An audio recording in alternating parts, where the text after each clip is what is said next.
Bismillahirrahmanirrahim. Assalamualaikum warahmatullahi wabarakatuh.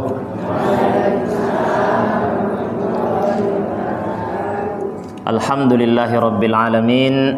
Wassalatu wassalamu ala al-mab'uthi rahmatan lil alamin, nabiyyina Muhammad wa ala alihi wa sahbihi wa man tabi'ahum bi ihsanin ila yaumiddin. Amma ba'd. Bapak-bapak dan ibu-ibu yang semoga selalu dirahmati dan diberkahi oleh Allah Subhanahu wa taala. Alhamdulillah, kembali kita bersyukur kepada Allah Subhanahu wa taala yang telah melimpahkan berbagai macam karunia-Nya kepada kita semua, memberikan kasih sayang-Nya yang begitu besar untuk kita semua. Pada sore hari ini Allah masih mengumpulkan kita untuk mengikuti kajian berbuka puasa. Sekarang puasa hari keberapa, Bu? Ke 18 nopo 19. Nah, ada yang 18, ada yang 19. Oke. Tapi kita semua sepakat bahwasanya kita sudah melewati setengah dari bulan Ramadan.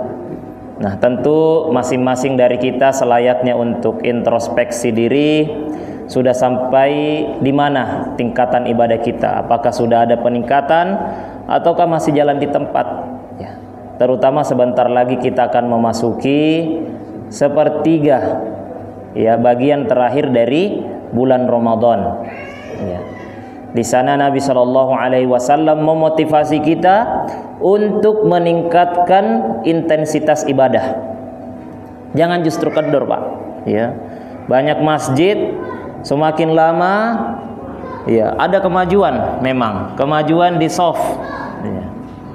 Malam pertama 10 soft, malam ke-6 sudah mulai berguguran. Malam ke-21 semakin sedikit. Padahal Nabi SAW memotivasi untuk semakin menambah, ya. Bahkan menghidupkan malam, bahkan kalau bisa begadang, ya. Ini tidak apa-apa dan disyariatkan untuk laki-laki maupun perempuan. Jadi bukan hanya bapak-bapak, Bu. Ibu-ibu juga bisa. Tidak mesti di masjid, di rumah juga boleh, ya. Walaupun yang namanya iktikaf itu di masjid, tetapi beribadah itu juga boleh dilakukan di rumah, ya. Bahkan ibu-ibu yang sedang halangan tetap bisa beribadah, ya, dengan zikir, ya, bersedekah, ya, berbakti kepada kedua orang tua dan seterusnya. Ibadah-ibadah banyak kita bisa laksanakan. Sebelumnya ngapunten ya, Bu, saya bukan orang Jawa. Jadi nggak bisa pakai bahasa Jawa. Mudah-mudahan bisa dimaklumi. Pada kesempatan yang ringkas ini, insya Allah kita akan menyinggung sedikit tentang sebuah ibadah, ya, sebuah akhlak yang sangat agung yang dinamakan dengan akhlak sabar dan mudah memaafkan, ya. Terutama di bulan Ramadan ini kesabaran kita benar-benar diuji, ya. Kesabaran kita diuji karena katanya para ulama itu, orang yang suka marah-marah, terpancing emosinya di bulan Ramadan ketika berpuasa, itu bisa mempengaruhi nilai puasa, ya. Insya Allah puasa tidak batal, Bu, tapi bisa mengurangi nilai dan pahala puasa tersebut, ya. Karena namanya puasa tidak hanya menahan makan, tidak hanya menahan minum, tetapi juga menahan hawa nafsu, menahan emosi, ya. Karena itu ini semakin menegaskan akan pentingnya kita untuk mempelajari salah satu akhlak ini, akhlak bersabar, akhlak mudah memaafkan, ya. Namanya kehidupan ini penuh dengan ujian, betul nggih? Penuh dengan ujian. Tidak ada orang yang benar-benar hidup dengan tenang, hidup dengan nyaman. Allah Subhanahu wa taala berfirman, "Laqad khalaqnal insana fi kabad." Sungguh kami menciptakan manusia dalam keadaan susah payah, penuh dengan ujian. Sehari-hari ada saja ujiannya, datang dari berbagai sisi, ya.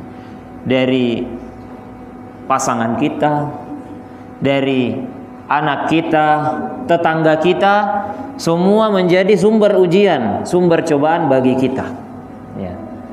Karena itu kata Imam Asy-Syafi'i rahimahullahu taala, mihanuz zamani katsiratun la tanqadhi. Ujian kehidupan itu terlalu banyak, tidak ada habis-habisnya, ya. Wa sururuhu ya'tika kal a'yadi, kata beliau. Sedangkan kenyamanan, kesenangan itu hanya datang sesekali saja seperti hari lebaran. Nah, lebaran itu cuma 2 kali setahun, ya. Kalau kita bandingkan antara kesedihan, ya, kesusahan, kayaknya lebih banyak kesusahan yang kita hadapi. Tetapi disitulah dibutuhkan yang namanya ibadah sabar, ya, agar kita tidak terlalu, ya, dibuat lelah, ya, dibuat susah oleh yang namanya ujian kehidupan, ya. Semua dari kita punya ujian. Jangan kira kita, tetangga kita kok kayaknya dia ujiannya sedikit. Tidak, ya. Mereka semuanya punya ujian. Hanya saja mungkin ujiannya berbeda-beda. Mungkin si A ujiannya di harta, ya. Si B hartanya berkecukupan, ya. Tetapi mungkin dia masalahnya di anaknya, di pasangannya, dan seterusnya, ya. Karena itu kata Allah Subhanahu wa taala, alladzi khalaqal mauta wal hayata liyabluwakum ayyukum ahsanu amala. Ya. Dialah Allah yang menciptakan kehidupan, yang menciptakan kematian. Ya. Untuk apa Allah menciptakan kehidupan dan kematian? Liyabluwakum, untuk menguji kalian. Ini semuanya adalah ujian, ya. Nggih. Seremoninya aja. Oh, nggih. Terlalu ini. Nah. Ampun. Kita ulangi. Allah Subhanahu wa taala menguji kita semua, ya. Kehidupan diciptakan oleh Allah, kematian diciptakan oleh Allah sebagai ujian.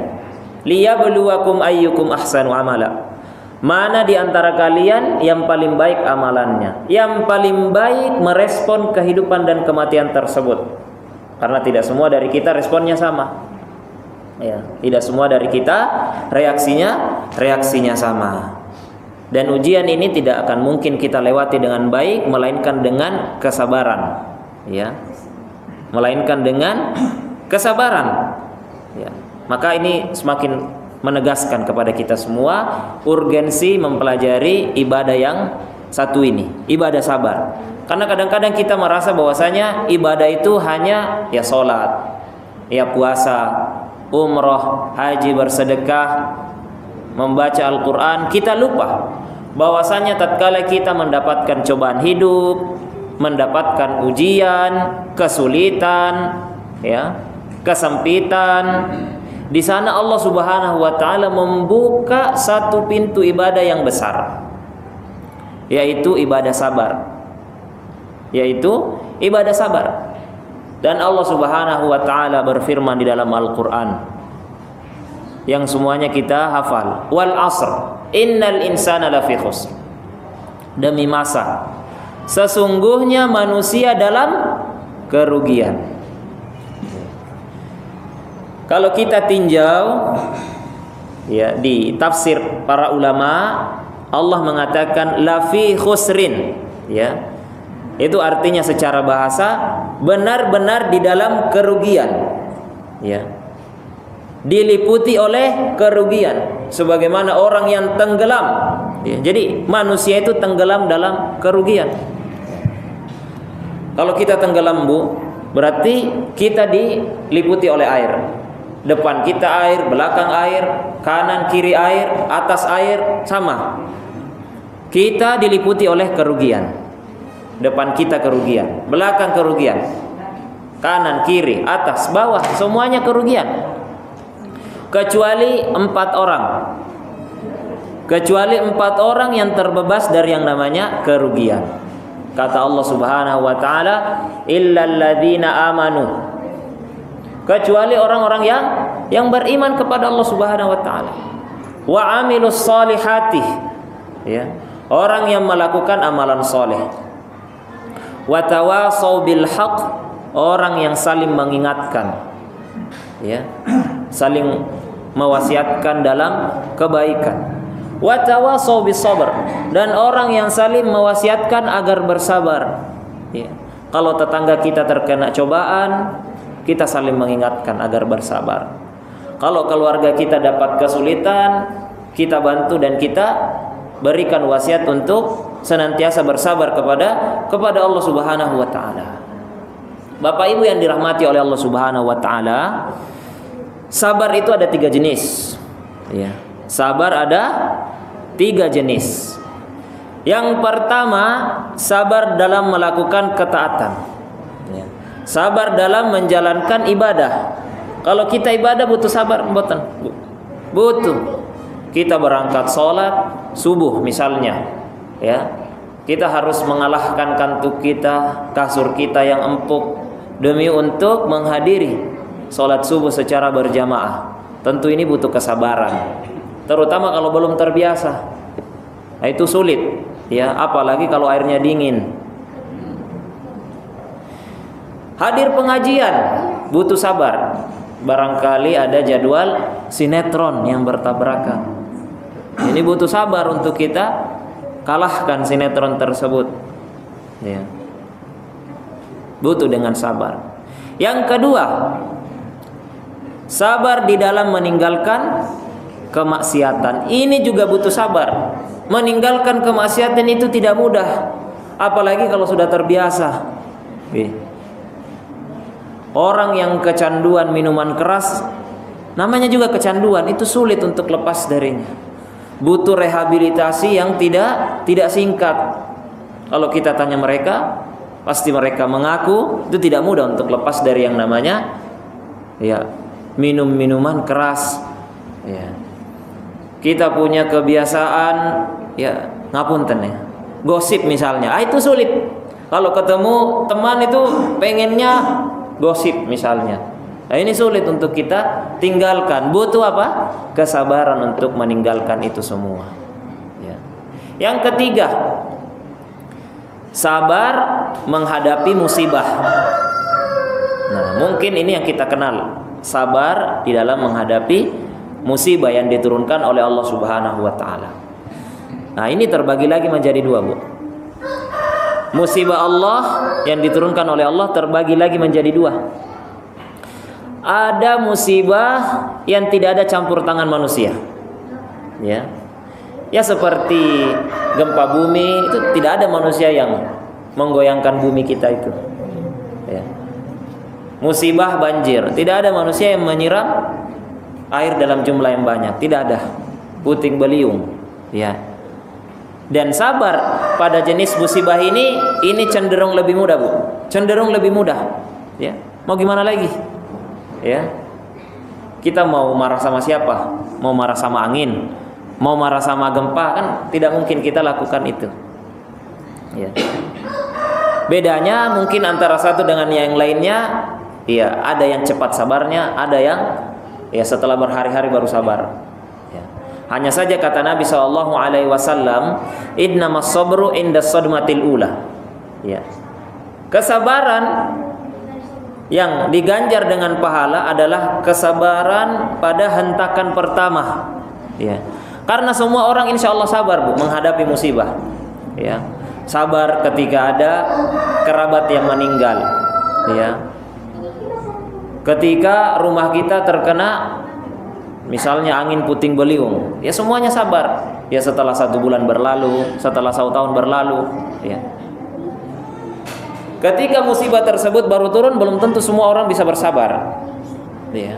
Tetapi yang diganjar pahala oleh Allah Subhanahu wa taala adalah orang yang bersabar menghadapi musibah tersebut pada hentakan pertama. Ketika musibah tersebut baru turun, ya. Yang kedua, jenis musibah yang kedua, musibah yang ada campur tangan manusia. Kalau tadi musibahnya tidak ada campur tangan manusia, kalau ini ada campur tangan manusia, ya. Dan ini lebih sulit untuk bersabar. Ini lebih sulit untuk bersabar. Ya. Kita jalan naik motor baru, ya, misalnya. Sampai di satu tempat, tiba-tiba kita kejatuhan buah kelapa. Ya. Kita lihat ke atas, kalau nggak ada orang ya kita bisa bersabar karena tidak ada campur tangan manusia. Coba ada orang di atas, ya, pasti kita sulit untuk bersabar. Inilah bentuk musibah yang ada campur tangan manusia. Ya. Apalagi kita jalan-jalannya pakai motor baru yang baru keluar dari dealer, ya, baru 1 bulan. Nah, ini benar-benar diuji kesabaran kita. Karena itulah kesabaran jenis ini hanya dimiliki oleh para nabi, para siddiqun, dan orang-orang yang meneladani mereka. Karena berat, ya. Karena itu Allah Subhanahu wa taala menyuruh Nabi Muhammad sallallahu alaihi wasallam dalam firman-Nya, "Fasbir kama sabara ulul azmi minar rusul." Bersabarlah sebagaimana sabarnya para rasul ulul azmi. Karena mereka memiliki kesabaran yang tinggi, ya. Diuji oleh kaumnya, ya. Dicaci oleh kaumnya. Nabi sallallahu alaihi wasallam itu ketika berdakwah itu tidak tenang dakwahnya, tidak nyaman. Beliau menghadapi berbagai macam kesulitan dan kesusahan di dalam dakwahnya. Tetapi Nabi SAW tidak membalas. Ya. Beliau memilih untuk bersabar. Karena itulah ketika Nabi SAW mendapat gangguan dari kaumnya, biasanya beliau akan mengingat kisah Nabi Musa. Karena Nabi Musa ini dikenal dengan kesabarannya. Kata Nabi SAW, rahimallahu Musa laqad udhiya bi aktsara min hadza fasabar. Semoga Allah Subhanahu wa taala merahmati Nabi Musa. Beliau diuji dengan ujian yang lebih besar daripada yang aku alami, tetapi beliau memilih untuk bersabar. Nabi Musa alaihissalam itu gangguan dari kaumnya itu sangat besar, ya. Bahkan oleh kaumnya sendiri beliau difitnah. Di dalam salah satu riwayat dikisahkan bahwasanya Nabi Musa itu difitnah oleh kaumnya, memiliki penyakit cacat pada tubuhnya. Ya, nabinya sendiri difitnah dengan tuduhan yang buruk. Ya. Suatu ketika, ya. Jadi salah satu kebiasaan Bani Israel itu suka mandi bareng-bareng, ya. Itu kebiasaan Bani Israel. Tidak berbusana, kemudian mandi bersama-sama. Nabi Musa tidak ingin melakukan hal tersebut. Dia memilih untuk mandi sendiri. Ya. Akhirnya dituduhlah Nabi Musa memiliki penyakit atau cacat pada tubuhnya. Ya. Apa yang dilakukan oleh Nabi Musa? Beliau mandi di salah satu tempat secara sendiri. Ya. Bajunya diletakkan di atas batu. Ternyata batu itu lari. Dibuat lari oleh Allah Subhanahu wa taala. Ya. Akhirnya Nabi Musa mengejar batu itu. Wahai batu, kesini bajuku. Jangan kau bawa lari bajuku. Barulah Bani Israel sadar setelah melihat Nabi Musa, ternyata Nabi Musa tidak memiliki cacat di tubuhnya. Maksud saya, Nabi Musa bersama dengan kemuliaan beliau, status beliau sebagai nabi, tetap saja mendapatkan ujian, celaan dari kaumnya. Apalagi kita, ya, apalagi kita. Namanya hidup bermasyarakat, pasti kita bergaul dengan orang-orang yang membuat kita emosi, ya, membuat kita kesal. Apakah di dalam rumah, ya, oleh suami kita, istri kita, pasangan kita, anak kita, cucu kita, tetangga kita, ya. Diminta bantu cuci piring, lamanya minta ampun, butuh kesabaran, ya. Suka ngomel-ngomel, butuh kesabaran, ya. Tidak balas WA saja emosi. Nah, ini butuh kesabaran, ya. Karena itu Allah Subhanahu wa taala mengatakan, "Wa ja'alna ba'dakum li ba'din fitnatan atasbirun." Kami jadikan antara kalian satu dengan yang lain itu fitnah, ujian. apakah kalian bisa bersabar? Ya, apakah kalian bisa bersabar? Karena itu ini semakin menegaskan Pak, Ibu, akan pentingnya kita mempelajari tentang akhlak yang satu ini. Akhlak bersabar dan mudah memaafkan orang-orang yang membuat kita kesal, orang-orang yang menyakiti kita.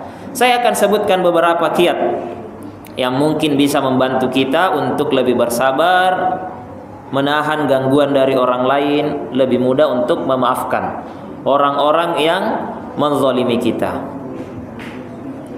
Yang pertama, kiat yang pertama, kita menyadari bahwasanya segala perbuatan hamba itu diciptakan oleh Allah Subhanahu wa taala. Ya. Jadi kalau ada orang yang menyakiti kita, ada orang yang membuat kita kesal, kita sadar bahwasanya Allah yang mentakdirkan itu semua. Ketika kita menyadari bahwasanya Allah yang mentakdirkan hal tersebut, maka hidup kita akan lebih tenang. Karena kita fokus pada zat yang mentakdirkan itu, bukan fokus pada orang yang dikirim oleh Allah Subhanahu wa taala menyakiti kita. Ya. Kiat yang kedua masih berkaitan dengan kiat yang pertama. Menyadari bahwasanya musibah tersebut, kezaliman tersebut terjadi tidak lepas karena sebab dosa-dosa kita. Ya. Jadi ketika ada orang yang menyakiti kita atau secara umum musibah menimpa kita, kita sadar, oh ini mungkin karena dosa yang pernah saya lakukan.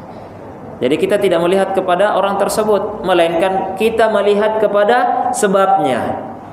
Kita menyadari penyebab utamanya adalah kita sendiri. Mungkin saya pernah melakukan kesalahan, mungkin saya pernah melakukan dosa, pernah melakukan kezaliman yang sama, sehingga orang lain juga memperlakukan hal yang sama kepada saya. Ya. Allah Subhanahu wa taala berfirman, "Wa ma asabakum min musibatin fabima kasabat aydikum." Ini dikatakan sendiri oleh Allah Subhanahu wa taala, tidak satupun musibah menimpa diri kalian melainkan karena perbuatan tangan-tangan kalian sendiri. Ya. Termasuk jenis musibah itu musibah kezaliman yang menimpa kita. Ada orang yang menyakiti kita, membuat kita marah. Nah, itu musibah. Dan kita introspeksi diri. Mungkin saja itu karena dosa yang pernah kita lakukan. Ya. Sehingga membuat kita lebih bersabar. Ya, membuat kita lebih bersabar kepada Allah Subhanahu wa taala. Alih-alih kita sibuk untuk balas dendam, kita justru sibuk dengan istighfar, introspeksi diri dan muhasabah. Ya, akan kesalahan-kesalahan yang mungkin pernah kita lakukan di zaman dahulu. Kiat yang ketiga yang bisa membantu kita untuk lebih mudah bersabar, lebih mudah untuk memaafkan adalah menyadari akan pahala yang dijanjikan oleh Allah Subhanahu wa taala bagi mereka yang bersabar dan tidak membalas ya kezaliman orang lain. Pahalanya sangat besar. Allah Subhanahu wa taala berfirman, wa jazaa'u sayyi'atin sayyi'atun misluha faman 'afa wa aslaha fa ajruhu 'ala Allah innahu la yuhibbuz zalimin. Balasan itu boleh dilakukan untuk ya suatu perbuatan buruk dengan balasan yang semisal.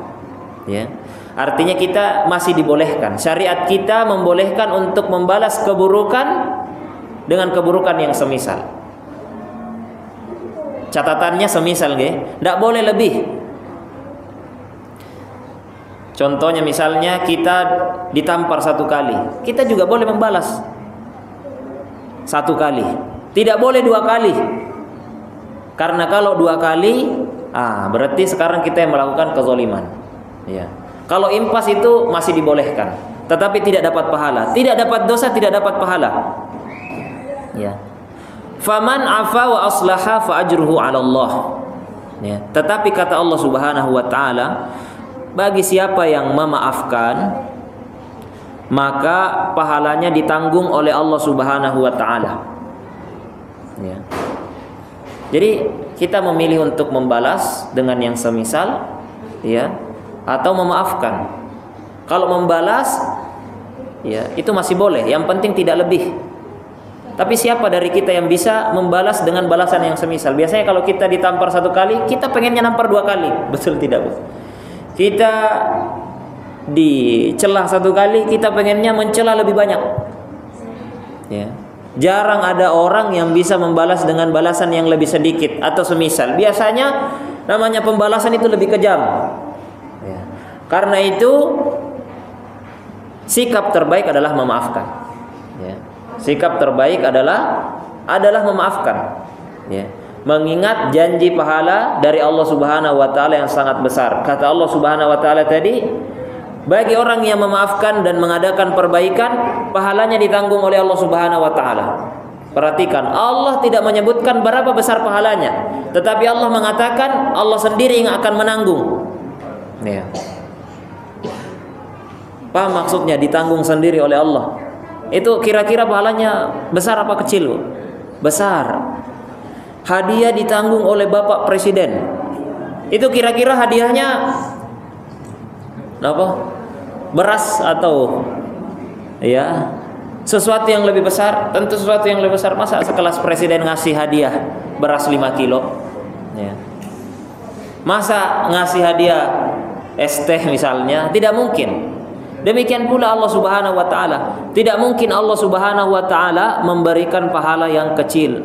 Ketika Allah mengatakan Allah sendiri yang menanggung pahalanya, pasti pahalanya sangat besar.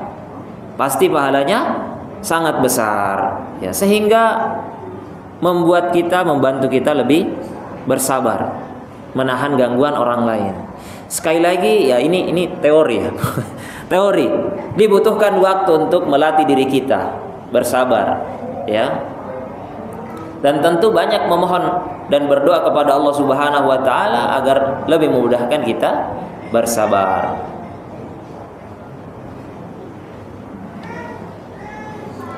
Kiat berikutnya. Menyadari bahwasanya balasan itu sesuai dengan perbuatan. Ya, saya ulangi, menyadari bahwasanya balasan itu sesuai dengan perbuatan. Apa maksudnya? Kita sadar bahwasanya kita memiliki banyak dosa, banyak kesalahan kepada Allah Subhanahu wa taala. Ya. Ketika kita memaafkan orang lain, maka Allah Subhanahu wa taala juga akan memaafkan kita. Ya. Ketika ada orang lain yang bersalah kepada kita, kemudian kita respon dengan kesabaran, kita respon dengan maaf, maka kesalahan-kesalahan kita kepada Allah Subhanahu wa taala akan dibalas juga dengan maaf, dengan pengampunan. Luar biasa, subhanallah. Ya. Jadi ingat, balasan itu sesuai dengan perbuatan. Balasan dari Allah Subhanahu wa taala itu sesuai dengan perbuatan yang kita lakukan. Ketika kita merespon kejahatan, kezaliman orang lain dengan kebaikan, maka dosa kita kepada Allah Subhanahu wa taala akan direspon oleh Allah, akan dibalas oleh Allah Subhanahu wa taala dengan pengampunan. Dan ini adalah faedah yang luar biasa. Cukuplah ini menjadi kiat satu-satunya yang membuat kita lebih mudah untuk bersabar dan memaafkan. Apalagi kalau ditambah dengan kiat-kiat yang lain yang sudah kita sebutkan sebelumnya. Ya. Kiat yang terakhir, ya. Masih banyak kiat-kiat lainnya, tetapi waktu yang membatasi kita. Kiat yang terakhir yaitu kita menyadari bahwasanya sibuk melakukan pembalasan dendam itu akan menghabiskan waktu kita. Ya, menghabiskan waktu kita. Kita punya banyak kesibukan, ya. Piring-piring di rumah belum dicuci, baju masih berserakan, Ya. Kalau kita habiskan waktu kita untuk menyusun rencana pembalasan, ya sudah, piring-piring kita tidak dicuci. Ya. Kita tidak sempat masak, kita tidak maksimal di dalam bekerja. Ya. Oleh karena itu, ya, yang menghabiskan waktu itu adalah seringkali sibuk, ya, untuk menyusun rencana pembalasan. Karena kita tidak tenang, ya, kita tidak tenang, sehingga dengan menyadari akan hal tersebut, bahwasanya itu semua akan menghabiskan waktu kita, membuat kita lebih mudah untuk bersabar dan memaafkan orang-orang yang menyakiti kita. Sekali lagi, ini semua adalah teori, ya. Tetapi ya teori-teori inilah apabila kita berusaha untuk renungi, berusaha untuk kita amalkan, maka dia sangat ampuh untuk membantu kita mengaplikasikan yang namanya akhlak sabar, akhlak mudah memaafkan orang lain. Karena memaafkan orang lain adalah sifat-sifat orang yang beriman, sifat-sifat para penghuni surga. Allah Subhanahu wa taala berfirman, "Wasari'u ila maghfiratin min rabbikum wa jannatin 'arduhas samawati wal ardh." Ya, bersegeralah kalian menuju ampunan Rabb kalian dan menuju surga yang luasnya seluas langit dan bumi. Uiddat lil muttaqin. Surga itu disiapkan untuk orang-orang yang bertakwa. Siapa orang-orang yang bertakwa? Alladzina yunfiquna fis sarra'i wad dharra. Mereka adalah orang-orang yang menginfakkan hartanya ketika lapang, ketika sempit. Wal kadhiminal ghaidh. Orang-orang yang menahan amarahnya padahal dia bisa melampiaskan. Wal 'afina 'anin nas, dan orang-orang yang memaafkan manusia, memaafkan orang-orang yang mungkin pernah menyakitinya. Ini adalah sifat para penghuni surga. Mudah-mudahan Allah Subhanahu wa taala, ya, memudahkan kita terutama di bulan Ramadan ini. Kita bisa mengontrol jiwa kita, memberikan kita akhlak sabar dan mudah memaafkan orang lain. Barangkali ini mungkin yang bisa kami sampaikan. Mohon maaf atas segala kekurangan. Billahi taufiq wal hidayah. Wassalamualaikum warahmatullahi wabarakatuh.